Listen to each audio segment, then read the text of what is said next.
The only reason I figured out what happened is I was wearing the GPS.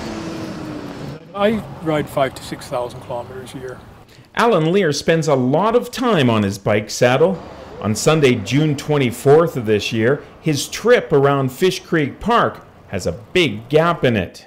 Well, I have absolutely no memory of the accident whatsoever. All I remember is waking up in the hospital about 5.5 hours later. They originally took me in, they thought I might have had a stroke.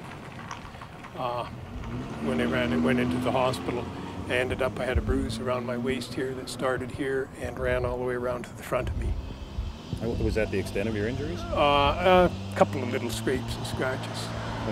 And the concussion, severe concussion. That took a good bang. Yeah, and it probably saved my life. I suspect I would have cracked my skull and spilled my brains all over the whatever if they hadn't been wearing it. Leier believes he was clipped by the mirror of a passing vehicle while he stopped in this intersection. They may have hit me and then they were actually turning across me and pushed me into the car because the bruise was right around to the front of me. So I think they actually drove. They came up on the side of me and ran into me. The mirror got me, and then I think I must have actually turned into the car. The 66-year-old cyclist is going public with his story for two reasons. One, to get some justice. Whoever they are, they're a felon. They've basically hit and run somebody.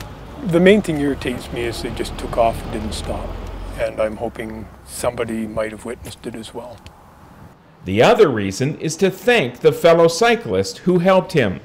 Well, I really appreciate it if I could get a hold of him and thank him properly, because he did a great service to me, and he stayed with me until my wife came to get me. He didn't just help me and phone and take off, and I really appreciate that.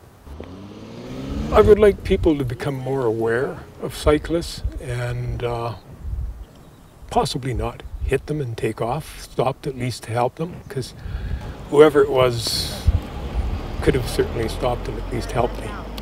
Rick Donkers, CalgaryHerald.com.